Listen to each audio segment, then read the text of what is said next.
জন্ম নিয়ন্ত্রণ কি আইয়ুব আলাইহিস সালাম নিয়ে এসেছিলেন, না মুহাম্মদ সাল্লাল্লাহু আলাইহি সাল্লাম নিয়ে এসেছিলেন?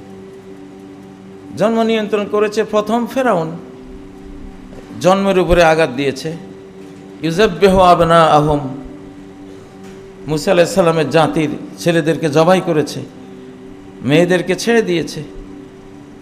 তার চেয়ে আরো বড় বড় ফেরাউন রকফেলার, ওই 13 ফ্যামিলির এক ফ্যামিলি, যারা বিশ্বের 99% সম্পদ কুক্ষিগত করে রেখেছে। বিশ্বের 99% সম্পদ তাদের হাতে। এটি টাইমস অফ ইন্ডিয়ার তথ্য। তারাই মানুষকে কন্ট্রোল করতে চায় জন্মকে। সুন্দর শব্দ দিয়ে পরিবার, পরিকল্পনা, সুখী পরিবার।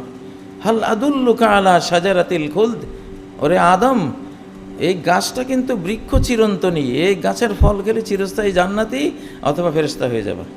যেই ধোঁকা বাবাকে দিয়েছিল, একই ধোঁকা সন্তানদেরকেও দিয়েছে।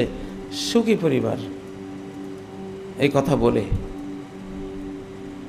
তাদের সুখী পরিবারের সুখের তোড়ে এখন আমেরিকা কান্না করে, ইউরোপ কান্না করে, রাশিয়া কান্না করে, থাইল্যান্ড, জাপান সবাই কাঁদতেছে, সন্তান দাও। চীন কাঁদতেছে, সন্তান দাও।